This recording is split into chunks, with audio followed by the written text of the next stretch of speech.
আজকের আমরা এই ভিডিওতে যে টপিকটার উপর আলোচনা করতে চলেছি সেটি হচ্ছিল একটা এমন বিষয় যেখানে আমরা শ্রী শ্রী ঠাকুরের যে বলতে পারেন বিভিন্ন বলা যে কথা আছে, যেমন নাম ধ্যান সম্বন্ধে, বীজমন্ত্র সম্বন্ধে, আরো ইত্যাদি নানান কিছু যে বিধিবিধান যেগুলো ঠাকুর দিয়েছেন, সেগুলি আমরা জীবনে কেমন ভাবে পালন করব, কতটুকু করলে সেটা জীবনে সার্থকতা দেখিয়ে দিতে পারে কিংবা সফলতা নিয়ে আসতে পারে। আজকে এই বিষয় সম্বন্ধে এমন কিছু কথা জানবো যেখানে আমরা একটা অনুভূতির ভিতর দিয়ে, অর্থাৎ শ্রী শ্রী ঠাকুরের বলা যে কিছু কথা, সেগুলি আমরা অনুভব করার ভিতর দিয়েই বুঝতে পারবো যে আমাদের তাহলে কেমন ভাবে চলা দরকার। তো যাই হোক, আজকের এই আলোচনাটি এবারে আমি শুরু করব। শুরু করার আগে আপনাদের কাছে শুধু একটি কথাই অনুরোধ করছি, ভিডিওটিতে আপনারা সম্পূর্ণভাবে যুক্ত থাকার চেষ্টা করবেন। আশা করি দিলে আজকের এই যেই টপিকটি আপনারা দিলে নিঃসন্দেহেই বুঝতে পারবেন। আমরা শ্রী শ্রী ঠাকুরের বিভিন্ন যে কথাগুলি তার বলা আছে, সেগুলি দেখবেন যখন আমরা পালন করে থাকি, কিছু কিছু ক্ষেত্রে এমন একটা জিনিস আসে, এমন একটা সময় আসে, দেখবেন একটা সময় হয়তো আর টান লাগছে না, এইরকমটাও হয়তো হতে পারে। না হবার তো আর কিছু নেই। তার কারণ শ্রী শ্রী ঠাকুর একদিন বলছেন, এই জিনিস হচ্ছিল এমনই জিনিস যা যত বলতে পারেন দ্রুততার সহিত করা যায়, শুধু টানে, সেই টানে যেন দ্রুততাটা বাড়ে। এই না যে লোক দেখানোর জন্য আমাকে তাড়াতাড়ি করে বেরিয়ে যেতে হবে। সেই টানের ভিতর দিয়ে আমার করাটা যত হয়ে উঠবে, একটা সময় আসবে তখন এই পরিবেশের দিকে তাকালে আর ঠাকুরের এই যে বলা কথা, এটার দিকে সম্পূর্ণভাবে তাকালে কি হয় না, মনে এমন ভাব জাগবে, তখন মনে হবে এগুলো ছেড়ে দিই। অর্থাৎ ঠাকুর যে কথাগুলি বলেছেন, ঠাকুর নিজেই এই কথা একদিন বলছেন যে আমার যেমন এই নাম ধ্যান করতে করতে করতে করতে একটা সময় এলো আর করতে ভাল লাগলো না। তার কারণ এত করলাম সেই জিনিসটার প্রতি একটা একঘেয়েমি ভাব চলে এলো। তাই তখন ঠাকুর বলছেন আমি বুঝলাম যে নাম ধ্যানের সাথে শুধু যে সেই নাম ধ্যানই আমার কিছু করতে পারবে না, তার সাথে চাই হচ্ছে হলো সেরকম কর্ম, তদনুপাতিক কর্মও করা লাগবে। না হলে তার ফলটা কিভাবে ব্যালেন্স হবে? অর্থাৎ নাম ধ্যান করার ভিতর দিয়ে যেটা আমরা অর্জন করে থাকি, তা ব্যালেন্স হবে কিভাবে? তাই না? এই কারণেই তাই ঠাকুর যে বলছেন যে তখন আমি বুঝলাম যে নাম ধ্যানের সাথে যে তদনুপাতিক কর্মেরও দরকার। তাই না? ঠিক এই জিনিসটাই কিন্তু আমাদের জীবনেও খাটে। অর্থাৎ আমি তার কথা যখন মানছি, যখন মেনে চলছি, আমি যতই করে থাকি না কেন, এর কিন্তু কোনো শেষ নেই। বরঞ্চ যত এগোতে থাকবো, তত কিন্তু লেভেলটা বাড়তেই থাকবে।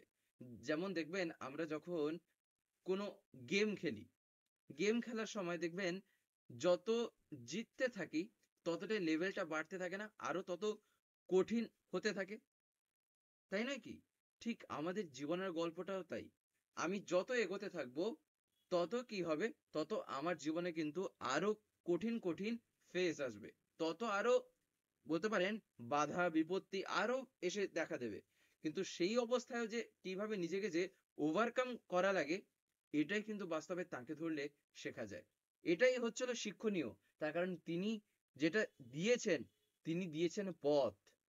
এবারে চলবো কি না চলবো সেটা তো আমারই ব্যাপার। তাই তো ঠাকুর বলছেন যে আমি শুধু কইতে পারি, আমি বলতে পারি, কিন্তু তোমার যদি স্বতঃস্ফূর্ত ইচ্ছা যদি না জাগে, তাহলে কিন্তু তুমি এগোতে পারবে না জীবনে। তাই চাই হচ্ছিল সেই টানের ভিতর দিয়ে যাতে আমি তার কথাগুলি মেনে চলি। আমি হয়তো 10 বছর হলো দীক্ষা নিচ্ছি, 20 বছর হলো দীক্ষা নিচ্ছি, যত বছর হয়ে যাক না কেন, সেই জিনিসগুলি, যেসব কথা ঠাকুর বলেছেন, সেগুলি কিন্তু কোনো সময়কাল হয় না যে এই কয়দিন করলেই হয়ে যাবে, এই 2-4 বছর করলেই যে মিটে গেল, তা তো না। যেমন এই যজন যাজন, ইষ্টভৃতি, নাম ধ্যান, সদাচার পালন, স্বস্তিয়নী ব্রত, এইসব বিভিন্ন কথা। তারপরে বিবাহ নীতি নিয়ে ঠাকুরের বলা আছে, সেই বিবাহ-নীতির মধ্যে ঠাকুর বর্ণাশ্রম নিয়ে বলেছেন। তো এই যে জিনিসগুলি, এগুলো কি? এগুলো কি শুধু একটা দিনের কথা? তা না। এই জিনিসগুলি আমি যত জানবো আর যতটা আয়ত্ত করব, ততটাই কিন্তু আমি এগোতে থাকবো। আমি যেখানে স্টপ করে দিলাম, আমি সেখানেই দাঁড়িয়ে গেলাম। আর জীবনে এগোতে পারবো না। তাই ঠাকুর বলছেন যে, এ পথ হচ্ছে হলো অনন্তর পথ। অর্থাৎ এ পথে বলতে পারেন না আছে কোনো সীমা, না আছে এই পথের কোনো শেষ। এটা অনন্ত কাল ধরে এটা চলতেই থাকবে, চলতেই থাকবে। তাই আমি নিজেকে যতটা এবারে সুকেন্দ্রিত করে নিজের জীবনটাকে বাড়িয়ে নিয়ে চলবো, ততটাই আমি জীবনটাকে উপভোগ করতে পারবো। যে কারণে জীবন পেয়েছি আর জীবনটাকে বাস্তবে যেমনভাবে উপভোগ করতে হয়, দুয়েরই তখন খেলা জমবে। তখন দুটোরই খেলা চলবে। তখন মনে হবে না জীবনটা কোনো ফাউল। তখন হাজারটা দুঃখ আমার চারিপাশে ঘোরাফেরা করছে। তা সত্ত্বেও তখন আমি এমন আনন্দে থাকবো, ব্রহ্মাণ্ডে আর কেউ তখন সেরকম আনন্দে আছে কিনা যথেষ্ট সন্দেহ হবে। এত আনন্দ নিজের মধ্যে থেকে জাগছে। নিজেই তখন হয়ে যাব যে কিভাবে সম্ভব? চারিদিকে আমার দুঃখ, তা সত্ত্বেও আমি এত আনন্দে আছি। এটাই হচ্ছিল তার দয়া, যখন আমি তাকে জীবনে ধরি। কোনো জাদু না, তাকে জীবনে ধরে যখনই আমি করার পিছনে ছুটলাম, তখনই আমি জীবনে এগুলো আস্তে আস্তে পেতে থাকলাম। তাই না?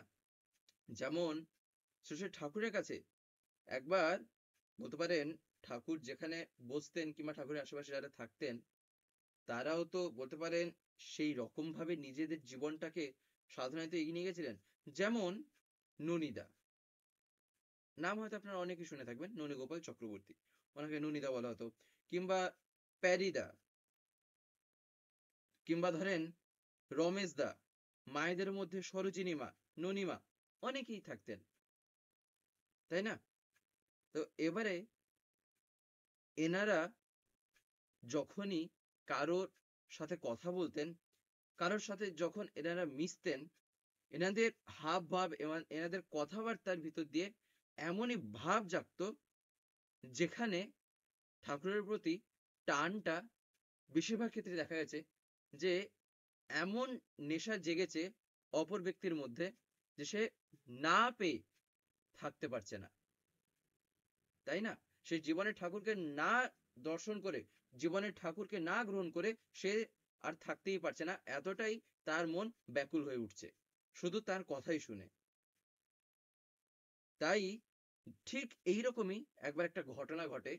তা হচ্ছে হলো ননীদা। এই ননীদা রাজা বাহাদুর দাকে ঠাকুরের কথা একদিন বলছেন। তিনি যাজন করছেন। এবারে কি হয়, তার ঠাকুরের কথা শোনার পর কিংবা ঠাকুরের কথা যদি তিনি শুনছেন, তার মনে ভাব জেগেছে। তিনি তার মতন করে এবারে কি করেছেন না, ঠাকুরকে তিনি দর্শন করবেন, ঠাকুরের সাথে তিনি কথা বলবেন। তাই তিনি ঠাকুরের কাছে এবারে এসছেন। এবারে তিনি যে ঠাকুরের কাছে এসে যে নিজের কথা যে বলছেন, তখন কি হয় না, তারই ভিতরে একটা জায়গায় রাজাদা বলেন, ঠাকুর, আপনি একটা ফুঁ দিয়ে আমাকে উন্নতির পথে এনে দিন। ওই ত্রিসন্ধ্যা বসে বসে সন্ধ্যাহ্নিক করা ও আমার পোষাবে না। অর্থাৎ রাজা বাহাদুরদা তিনি যে ঠাকুরের যে বলতে পারেন দীক্ষা নেননি কিংবা ঠাকুরকে যে জীবনে মাথায় নিয়ে চলছেন না, তা না। তিনি দীক্ষা নিয়েছেন সে বহুদিন হয়ে গেছে, সে আজকের কথা না। অর্থাৎ ঘটনাটা যেদিন ঘটছে আর কি, সেদিনকার যে কথা তা মোটেই না, তার দীক্ষা বহু আগে হয়েছিল। এমনি ননীদা রাজাদার সাথে ঠাকুরের কথা আলোচনা করছেন, যাজন হচ্ছে সেখানে। তাই এবারে কি হয়, এই যে কথাটা রাজাদা এসে শেষে ঠাকুরকে এবারে বলেন যে ঠাকুর, ওই ত্রিসন্ধ্যা বসে বসে সন্ধ্যাহ্নিক করা আমার পোষাবে না। এটা হচ্ছিল বলতে পারেন সাধনার জগতে একটা বিশেষ পথ, তাছাড়া আর কিছুই না। এই ত্রিসন্ধ্যা একটা জিনিস হয়, কিংবা বলতে পারেন যে সন্ধ্যাহ্নিক, এই সন্ধ্যাহ্নিক হচ্ছিল যেমন দীক্ষা নেওয়ার পরে, স্বস্তিনী নেওয়ার পরে যে আমরা যে বলতে পারেন জিনিসগুলো পালন করে চলার চেষ্টা করে থাকি, ঠিক একই রকম ভাবে এই ত্রিসন্ধ্যা কিংবা বলতে পারেন এই সন্ধ্যাহ্নিক করা, এগুলোর এক একটা বিধিবিধান আছে। কিংবা বলতে পারেন অনেকেই হয়তো আপনার আরেকটা শব্দ শুনে থাকবেন, তা হচ্ছে হলো ভজন। ভজন দীক্ষা বলেও একটা জিনিস হয়। তবে সেগুলি খুব রেয়ার। সেগুলি যাকে তাকে তো আর দেওয়া যেতে পারে না। সেগুলো খুবই কম, খুবই কম এইরকম বলতে পারেন দাদা-মায়েদের দেওয়া হয়ে থাকে। তার কারণ ভজন দীক্ষাটা একটা যেসে দীক্ষা না। ভজন দীক্ষা যে পাচ্ছে তার মানে কিন্তু বুঝতে হবে তার বলতে পারেন কতটা সেই রকম ঠাকুরের প্রতি যে টান, সেই রকম যে বিশ্বাস আর সেই রকম তার কথাটাকে কাঁটায় কাঁটায় পালন করার চলার ভিতর দিয়ে যে সে আজকে এই জায়গায় যে পৌঁছে গেছে। শুধু ভালোবাসায়, শুধু ভালোবাসায়। না টাকা দিয়ে ঠাকুরের কাছে ইয়ে হয়েছে, না ঘুষ খাইয়ে কোনো কিছু করা যেতে পারে। এটা সম্পূর্ণ ভক্তির কথা। সম্পূর্ণ ভক্তির জগতই হচ্ছে হলো ঠাকুরের জগতে ভরা। ভক্তিতেই ভরা শুধু। তাই না? আমি যেখানেই ঢুকি না কেন, পড়াশোনার জগতে যদি দেখি, দেখবেন আমার যত যাই হোক না কেন, যদি আমার শুধু টান থাকে একটু পড়াশোনার প্রতি, যদি আমার পড়াশোনাটা ভালো লাগে, একাগ্রতা, নিষ্ঠা যদি লেগে থাকে সেখানে, তাহলে সেই পড়া আমার মধ্যে বলতে পারেন হবেই হবে। সেই পড়াটা আমাকে ভালো লাগবেই। ঠিক একই রকম ভাবে তো এই জিনিসও তাই, ঠাকুরের জগতও তাই। যাই হোক, রাজাদা যে এবারে ঠাকুরকে এই কথাটা বলেন, তখন ঠাকুর বলছেন, ওই যে বললাম যা করবার করেন। ওই যে বললাম যা করবার করেন, জব করতেই হয়। বসে বসে না পারেন, চলতে ফিরতে করবেন। তার মানে এই যে জব করতেই হয়, বাস্তবিক জব কি? এই জব করা মানে হচ্ছে হলো ঠাকুরের যে বীজ মন্ত্র আমরা সবাই যে পেয়েছি, এই বীজ মন্ত্রটাকেই ঠাকুর বলছেন যে জব করা লাগে। তাই না? তবে এখানে একটা কথা মাথায় রাখা দরকার। যাতে আমরা কথাগুলোকে ধরতে পারি, যাতে আমরা বুঝতে পারি, এই কারণে কিন্তু জব কথাটা বলা হয়ে থাকে। না হলে অনুভূতির জগতে যদি আমরা প্রবেশ করে দেখি, অনুভূতিতে যেটা ধরা দেয়, সেখানে ঠাকুর কি বলছেন? বাস্তবে এই নাম কিন্তু জপের নাম। এটা হচ্ছে হলো অজপার নাম। অর্থাৎ এটা জপ করতে করতে করতে করতে এমন একটা স্তরে পৌঁছায়, সেক্ষেত্রে এটা অজপা পর্যায়ে চলে যায়। তখন আপনা থেকেই হতে থাকে নিজের মধ্যে সর্বাবস্থায়। আমি তখন ঘুমিয়ে থাকি, বাথরুমে গিয়ে থাকি, দাঁত মাজি, রাস্তায় হাঁটছি, বাসে চড়ে আছি, যেখানেই আছি না কেন, 10টা লোকের সাথে কথা বলছি, প্রত্যেকটা মুহূর্তে নাম চলছে তখন আমার ভিতরে। তো এইটা কি? না এটা হচ্ছে হলো তাই ঠাকুর বলছেন অজপা নাম। তো যাই হোক, ঠাকুর তখন দিয়ে রাজাদাকে বলেন যে জব তো করতেই হয়। বসে বসে না পারেন, চলতে ফিরতে করবেন। তখন রাজাদা আবার বলেন, আমার ভাগ্যকে আপনি গড়ে দিন। আমি আনকন্ডিশনালি সারেন্ডার করছি। দেখবেন এই কথাটা পরম পূজ্যপাদ শ্রী আচার্যদেব, আমি বলতে পারেন একদিন তার মুখ থেকে এই কথাটা শুনেছিলাম। অর্থাৎ তখন আচার্যদেব বসে আছেন, আমরা সবাই সেখানে আছি। তখন আচার্যদেব বলছেন, আমরা সারেন্ডারের কথা তো সবাই বলে থাকি, কিন্তু নিজের অন্তর থেকে কমপ্লিটলি সারেন্ডার কতজন আমরা করতে পেরেছি? চাই হচ্ছে হলো সেই সম্পূর্ণ নিঃশর্তভাবে আত্মসমর্পণ, চাই হচ্ছে হলো সেই আনকন্ডিশনাল লাভ, আনকন্ডিশনালি সারেন্ডার করা। তো রাজাদা যখন এবারে বলেন এই কথাটা ঠাকুরকে, তখন ঠাকুর বলেন, তাহলে যা বললাম তাই করুন। অর্থাৎ রাজাদার বক্তব্য হচ্ছে হলো তিনি এত কিছু আর তিনি করতে পারছেন না, তাই তিনি ঠাকুরকে বলছেন, ঠাকুর এবারে আপনি ইয়ে করে দেন। তাই শ্রী শ্রী ঠাকুর বলছেন, তাহলে যা বললাম তাই করুন। তখন রাজাদা এবারে কি বলছেন, কিন্তু ওটা পারবো না। অর্থাৎ ঠাকুর যেটা করতে বলছেন, এইবারে শ্রী শ্রী ঠাকুর তাকে বলেন, তাহলে তো সারেন্ডার হয়নি। অর্থাৎ তাহলে তো সেক্ষেত্রে আত্মসমর্পণ হয়নি। তাহলে আমি কিভাবে বলছি যে আমি আনকন্ডিশনালি সারেন্ডার করছি? তাহলে কি হলো আদৌ সারেন্ডার? এইরকম ভাবে নিজের মধ্যে যেন আমার জিজ্ঞাসা আসে যে আমি ঠাকুরের ওই কথাটা মানছি, সেই কথাটা মানছি, আর একটা আমার পছন্দ হলো না, তাই আমি মানবো না। আরেকটা আমার ভাল লাগছে না। তার মানে বুঝতে হবে আমি কিন্তু তাকে 100% এখনো চরিত্রগত করার যে চেষ্টায় যে লেগে আছি, সে অনুসরণ করে যে লেগে আছি, সেটা কিন্তু আমার এখনো হয়ে ওঠেনি। না হলে কি হয়, না হলে কিন্তু এই রকম কথা কিন্তু আমার মনে আসবে না, কিংবা এইরকম কথা আমি কিন্তু বলবো না, তাই না? যাই হোক, তখন এবারে শ্রী শ্রী ঠাকুর দিয়ে বলেন যে, তাহলে তো সারেন্ডার তো হয়নি। তখন রাজাদা বলেন, আগে আমি ৪২ বছর পর্যন্ত ত্রিসন্ধ্যা করেছি। তারপর বাবা মারা গেলেন। গয়ায় বাবার পিণ্ড দিতে যে ত্রিসন্ধ্যাও হরিপাদপদ্মে দিয়ে এসেছি।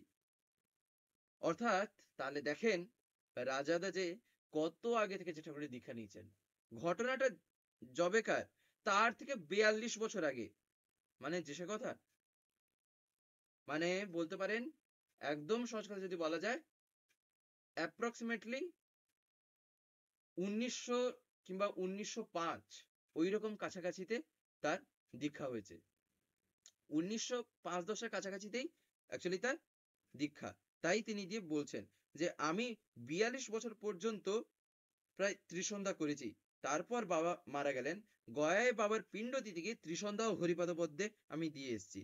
তখন শ্রী শ্রী ঠাকুর মৃদু হেসে বলছেন, সে কি? তখন রাজাদা বলেন, আগে আমি স্কুলে ও কলেজে ভালো ছাত্র ছিলাম, বহু প্রাইজও তো পেয়েছি। তখন ঠাকুর বলেন, এখানেও কিন্তু পরমপিতার দরবারে প্রাইজ পাওয়া যায়। আপনি বলছিলেন আপনার ডায়াবেটিস আছে, তার জন্য আপনি রোজ ওষুধ খান, আর বাঁচার জন্য এইটুকু করতে পারবেন না? তখন রাজাদা বলেন যে, আমার যে আস্থা কিছুতেই আসে না, হ্রিং ক্লিং কত কি কয়। তখন শ্রী শ্রী ঠাকুর বলেন যে, যা ইচ্ছে তাই বলুক, তাতে কি হলো? তখন তিনি বলেন যে, এইভাবে কথা বলে আপনাকে বোধহয় আমি বিরক্ত করছি। তখন শ্রী শ্রী ঠাকুর বলেন যে, বিরক্ত নয়, আমি চাই আপনি আবার সুষ্ঠুভাবে চলুন। তখন আবার রাজাদা বলেন, আগে কাল থেকে আমাকে একটা আশীর্বাদের আওতায় এনে দিন, যাতে আমি একটা অক্ষয় বর্মের মধ্যে আসি। তখন শ্রী শ্রী ঠাকুর বলেন যে, আশীর্বাদ কথার মানে অনুশাসনবাদ, মানে বিধিবাদ। ওই অনুশাসন নিয়ে চলুন, আশীর্বাদও আসবে। তখন রাজাদা আবার বলেন, ঠাকুর, রোজ করা তো একটা বাঁধন, ও আমি পারবো না।